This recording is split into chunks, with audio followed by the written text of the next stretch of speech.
O público tem agora um momento para intervir, interpelando os oradores ou manifestando a sua posição perante o que acabou de ser dito. Temos já... Sim, eu vou começar porque eu tenho de ser dentro de pouco tempo, só por uma questão de conveniência.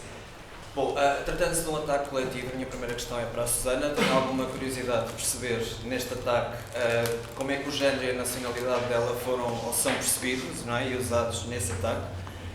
Por várias questões, mas porque tu me parece um bocadinho uma antítese simbólica do Pedro Teixeira neste processo, não é? Quer dizer, por um lado temos uma sociedade que vai reinventar esta relação com o colonizador português e descrevê-la até como muito mais pacífica do que o que realmente foi, sobre um multiculturalismo, uma pluralidade étnica, não é? Temos o privilégio desta reinvenção da relação com o colonizador, tu és portuguesa, e, para além disso, és mulher, não é? E ao contrário do Pedro Teixeira, não estás de facto a fazer um movimento de reivindicação de territórios em termos do bem comum, mas estás a ser percepcionada como alguém que está a retirar territórios e usos desse território ao bem comum, não é? Portanto, e depois és mulher, portanto, não me admira que de facto estejas reenquadrada também como alguém que participa em turismo sexual, não é? Porque a escapatória simbólica disto tudo é que sejas representada como alguém que não só usa os índios para os próprios filhos, como alguém que usa os homens, como são muitos os da CPI, não é? Que são essencialmente homens e com muito pouca representação do género. Portanto, tenho muita curiosidade em perceber como é que a tua nacionalidade e género são enquadradas neste ataque. Em relação às palavras do professor Pina Cabral, que de facto é quase difícil pensar nisto em termos globais, porque quase parece, por um lado, um desrespeito a todos os desrespeitos que estão a ser feitos a estes índios e a vocês como antropólogos, mas é inevitável não pensar nisto em termos globais, e não pensar nas questões da tal sociedade pós-facto que nós estamos a viver, não é? O que é que essa sociedade pós-facto significa aqui mais uma vez? Parece-me um pouco que nos ataques que vos são feitos, o que estas pessoas estão a dizer é o direito à fabricação de factos pertence a todos. E essa é a única crença em comum que vocês têm com este lado inimigo, entre aspas, não é? Na percepção deles, é que ambos estão unidos por esta crença de que a fabricação de factos pertence a todos. Portanto, se vocês dizem isto, nós dizemos X, o grau de autoridade é exatamente o mesmo. Não é? Isto é de facto um problema da sociedade pós-facto. Eu até lançaria a provocação ao professor Pina Cabral se o que nós não precisamos de facto são etnografias que não sejam pós-modernistas num sentido fácil sobre o que é o pós-facto. Esse não será esse o caminho a seguir. Tese antítese síntese. E depois, finalmente, uma ideia um bocadinho maluca de alguém que tem a mania de vez em quando se autorrepresentar como um antropólogo aplicado e fora da academia, que esse de facto não faria sentido a um determinado ponto, precisamente para criticar esta noção de que basta autodeclarar-te índio para seres índio, que todas as pessoas indiciadas neste processo, e nomeadamente os antropólogos, de um ponto de vista político e público, se declarassem como índios. E eu acho que essa seria uma ação simbólica interessante a fazer neste momento. Pronto, são as minhas questões e provocações. Peço desculpa pela demora. Podemos juntar mais intervenções, sim. Eu sou o Lucas, eu sou brasileiro e eu faço mestrado aqui, então tenho bastante interesse no debate. A minha questão é mais para a Susana, é uma coisa que pode ser um pouco invasiva, também não precisa entrar muito no mérito, mas é mais sobre a estratégia de defesa desse relatório, porque no final das contas fica muito difícil, porque o relatório, se ele for conduzido estritamente numa defesa com estratégia jurídica, ela vai ser direcionada para um caminho péssimo, porque o relatório e o processo é um processo político. Só que, por outro lado, se você tem uma estratégia de contraditório política, você acaba dando maior ênfase à principal acusação de que é de ideologia no trabalho científico, porque você acaba se aliando com uma série de pessoas que estão dentro da política e isso vai dar um ótimo contra-argumento para a acusação. Sei lá, só queria saber como é que vai sair dessa sinuca de bico. Sim. Eu gostaria só de fazer um pequeno comentário, né, aos comentários do professor Pedro.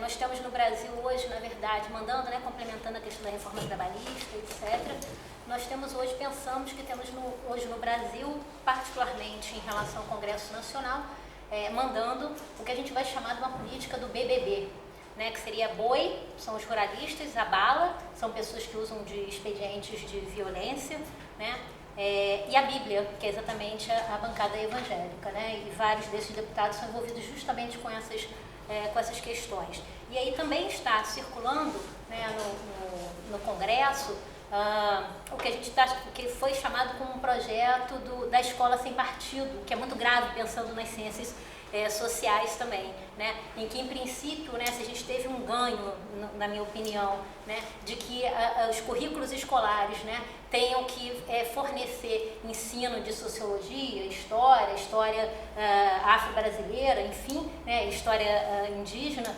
agora esse projeto indica que, na verdade, tira dos currículos sociologia e ciências sociais, né, não são mais obrigatórios, né.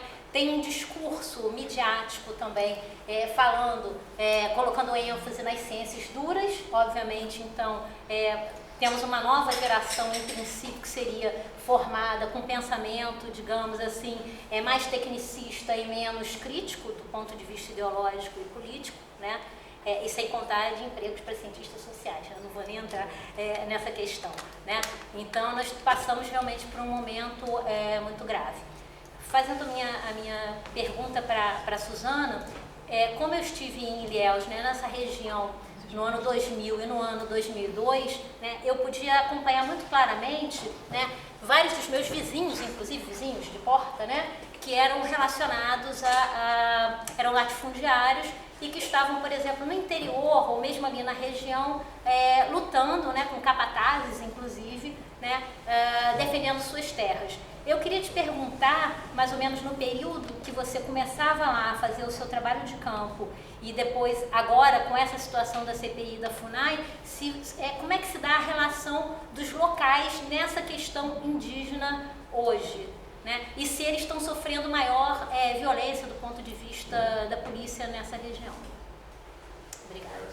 Eu permito também registrar que é importante que esta mesa decorra em Lisboa, porque a história é muito utilizada neste relatório e porque os portugueses também não podem assobiar para o lado e fingir que não tem nada a ver com esta história, porque é óbvio que há uma relação e é quase paradoxal que, precisamente no momento em que nós hoje melhor conhecemos, sobretudo mais no Brasil do que aqui em Portugal, os contornos da dureza da relação entre os portugueses e os povos ameríndios e daquilo que tem a ver com a conquista, com a ocupação da terra, com a utilização de indígenas como mão de obra ou escrava, forçada, ou qualquer coisa do género.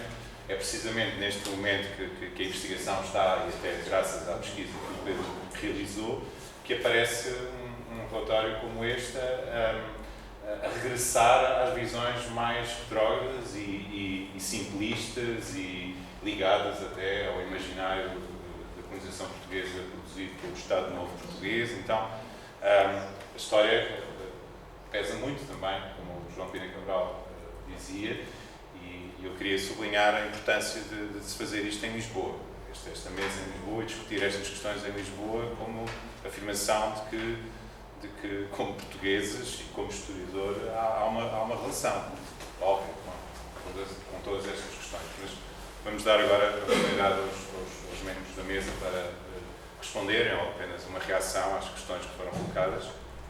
Não queres ver se há mais? Ou se houver, ou então depois podemos fazer uma segunda ronda de perguntas, talvez dar agora a palavra à mesa e depois fazemos mais uma ronda de perguntas. Pode ser? Sim. Queres que comece eu vou tentar ser breve nas respostas para exatamente irmos dando oportunidade a esta interlocução. Primeiro, em relação às questões do Pedro, dizer que eu acho que, em parte, vejo-os mais como comentários, em primeiro lugar, porque a análise que fazes da relação entre a questão das questões de género e, no fundo, as outras questões racialistas e, portanto, são muito evidentes e a análise que fazes está perfeitamente enquadrada. Na verdade, não acho em momento nenhum que o facto de eu ser portuguesa seja outra coisa senão uma identificação nominal, ou seja, chamam-me de antropóloga portuguesa, mas efetivamente e curiosamente, por exemplo, não é usado isso como uma forma de acusação da internacionalização, como os fantasmas deste relatório, mas acho que fizeste a análise perfeita e, portanto, não me parece que tenha que acrescentar alguma coisa. Gostava de fazer um comentário em relação a esta questão do direito à fabricação dos factos.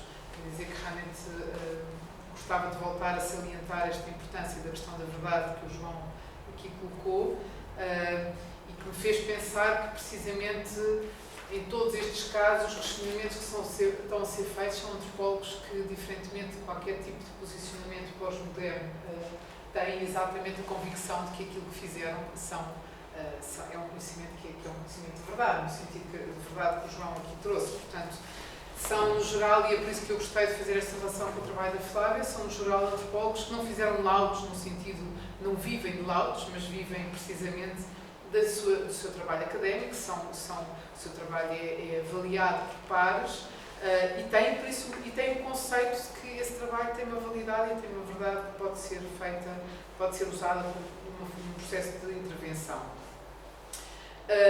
Em relação à proposta de todos os iniciados como índios, na verdade a primeira proposta que eu vi apareceu foi do Carlos Fausto.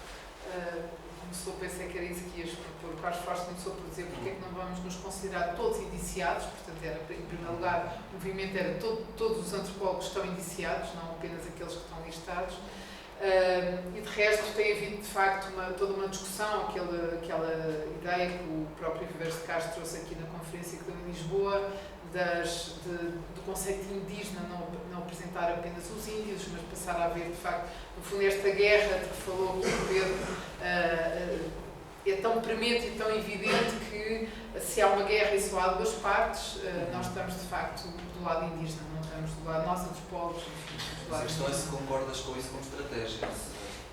Acho que as estratégias são múltiplas e não tem só uma via. Mas acho que essa é uma das formas de pensar a questão, sem dúvida. Em relação com o Lucas sobre estratégias de defesa do relatório, tentando ser muito sucinta também nesse aspecto, mas apesar de tudo agradecendo que ele seja colocada, até como uma primeira oportunidade de agradecer à Associação Brasileira de Antropologia, que tem tido um papel absolutamente incrível na forma como tem defendido exatamente os antropólogos indiciados nesta lista, independentemente de serem ou não sócios da Associação Brasileira de Antropologia, e dizer que precisamente a primeira atuação foi a de haver um advogado a defender os antropólogos, nomeadamente pela situação que eu acho que é realmente mais calamitosa e mais perigosa de tudo isto, e que era o encaminhamento direto para a polícia dos nomes das pessoas indiciadas. Mas para vocês terem ideia, porque realmente não há espaço para todos os detalhes do que têm sido estes procedimentos, mas para terem ideia, efetivamente este advogado imediatamente entrou com um processo, portanto todos nós tínhamos declarado uma procuração para que ele o fizesse, para impedir o encaminhamento para a Polícia Federal, e depois descobrimos que tinham sido acrescentados complementos ao relatório, teoricamente pelas votações, para haver encaminhamentos também para a Polícia do Estado. Nós não sabemos hoje, na verdade, se foram feitos ou não, porque uma das características do que se passou também com este relatório, e que eu acho que é típica do que se está a passar no geral, que é uma espécie, como dizia o Pedro também, na medida em que não se conseguem grandes medidas, como por exemplo a emenda à Constituição do APEC 200, e isso foi muito mais difícil de alcançar, então esta Comissão Parlamentar, que tem maioria e que consegue passar qualquer coisa, faz nos bastidores com que muitas coisas aconteçam, mesmo que os processos não tenham terminado. E neste caso, apesar de ter sido aprovado o relatório, ele não foi ainda assinado, segundo informações que são dadas inclusivamente a público, não foi assinado pelo Presidente. No entanto, nós sabemos que, por exemplo, alguns encaminhamentos foram já feitos, sabemos, e é público. Se for à Comissão Parlamentar de Inquérito e ao site deles, e se estiver a pesquisar, encontra-se que foram feitos encaminhamentos para anular algumas das demarcações de terras quilombola, mas é preciso este tipo de procedimento, porque eu termino esta resposta com esta informação, que julgo que não há problema nenhum que seja pública, já que estamos em Lisboa, acho até importante que seja dito, que eu fiz um encaminhamento do processo para o Ministério dos Negócios Estrangeiros, que se chama em Portugal dos Negócios Estrangeiros, e no Brasil de Negócios Exteriores, e para que a Embaixada de Portugal no Brasil soubesse que havia uma portuguesa nesta lista. Foi também uma maneira de fazer alguma pressão. A Embaixada de Portugal no Brasil contactou a Câmara de Deputados e foi respondido exatamente que o relatório ainda estava sem o encaminhamento para fora da Câmara de Deputados, porque exatamente se dali sair vai para o Ministério Público, e se for para o Ministério Público, efetivamente, muitas coisas vão ter um retrocesso, mas foi dito, portanto, que ainda não tinha sido assinado pelo Presidente, por isso este limbo, no fundo, é um limbo que permite que não haja, de facto, forma de defesa. A FUNAI respondeu a este mesmo telefonema, que foi feito também pela Embaixada de Portugal no Brasil, respondeu dizendo que precisamente não se podia pronunciar porque ainda não era público. Portanto, por isso, esta defesa sim está a ser feita do ponto de vista jurídico, portanto, há um advogado que está, e todos os organismos que estão aqui a ser atacados estão com esse tipo de cuidado, mas ao mesmo tempo o que está a ser mesmo aqui criado é um limbo que faz com que não possa haver defesa. E eu acho que isso é parte da estratégia em causa.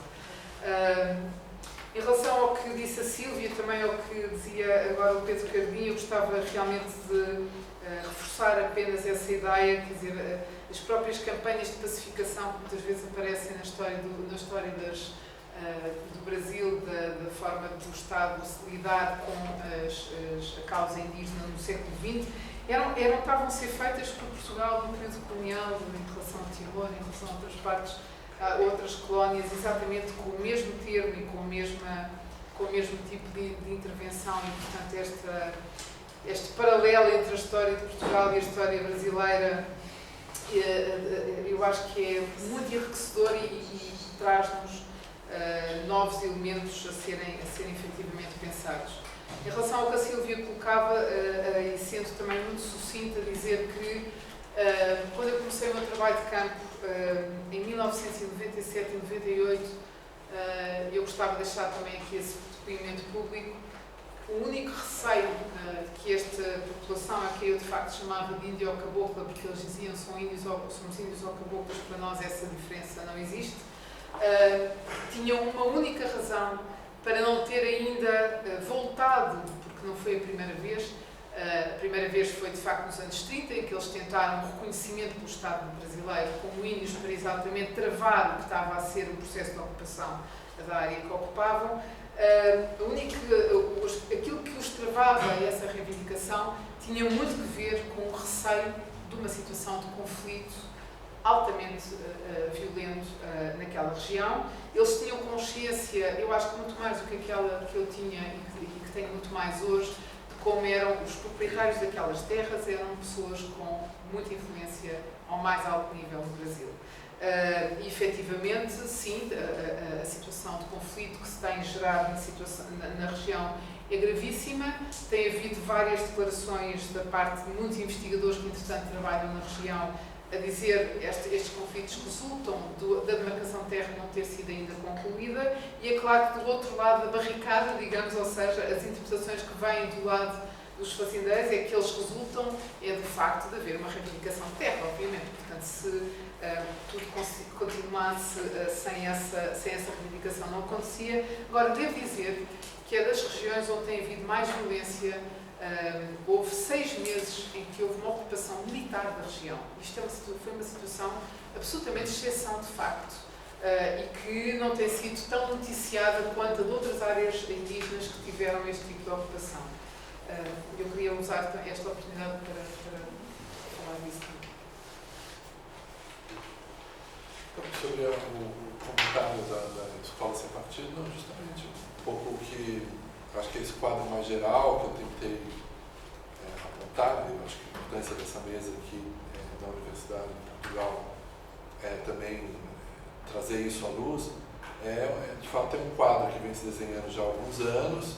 Um dos momentos desse quadro é o impedimento da Presidente, mas que é justamente essa ascensão desses interesses, dessas posturas mais duras em relação à diversidade e à sociedade democrática. E uma delas, um dos elementos que se colocou em pauta e foi aprovado em alguns estados da União, isso foi revertido, mas de fato há um grande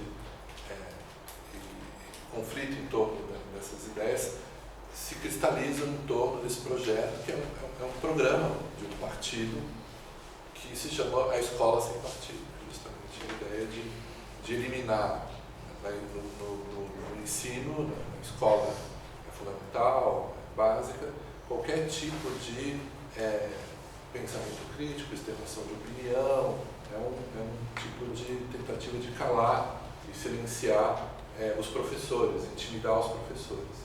De fato, uma legislação, quando ela se constitui aqui e acolá muito dura, e visa justamente, no campo escolar do ensino, criar condições para um pensamento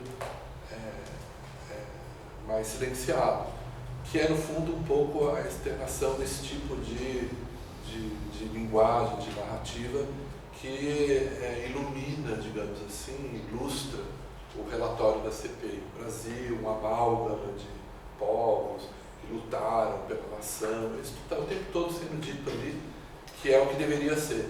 Né? Então, um pouco é muito assustador, porque é mais grave e duro do que se fazia no tempo da ditadura militar. Você tinha que ir lá rezar para a bandeira do Brasil toda manhã, na escola e tal. Não, agora eles querem que o professor não fale mais nada. E que todos esses ganhos que também passavam pela expansão do ensino, as reformas que estavam se propondo nos currículos básicos, a introdução de estudos sobre a cultura africana, a contribuição da história da África no Brasil e dos povos indígenas, a história dos povos indígenas, dos povos originários, também que não se devesse mais tratar disso. E são movimentos recorrentes, desde que o país se constitui ou se imagina como uma nação no século XIX, isso está dado. A polêmica no século XIX estava muito capturada pelos literatos, pela literatura. De um lado, os indianistas, Gonçalves Dias e até Zé de Alencar, mas mais Gonçalves Dias com uma posição mais ativa, um pouco denunciando o genocídio e a violência contra os povos indígenas. Claro, uma poética que um estudioso chamou de uma poética do genocídio, porque, na verdade, sempre colocava os indígenas como, nas narrativas poéticas ou literárias, né, no caso do Zé de Alencar, como fadados ao desaparecimento. Né, e o ponto último desse indianismo do século XIX é a obra do Mário de Andrade, Macunaíma, que justamente fala do Macunaíma, que é o último representante desse grupo indígena que só tem agora um papagaio com quem conversar, no fim melancólico do livro. Mas essa imagem era já contestada na época por um historiador como o Van Hagen, que duramente criticava o indianismo, dizendo que não se deveria valorizar os povos originários, usando recursos já de uma antropologia em construção. O último livro do Van Hagen, justamente, estamos falando de história, Escola Sem Partido, o último livro dele é um livro contra os indianistas, onde ele propõe a ideia de que os índios no Brasil são tão recentes quanto os portugueses. Então ele vem com uma teoria que os índios têm uma origem finícia, porque os tupinambás têm uma origem tauroniana e tal. Então,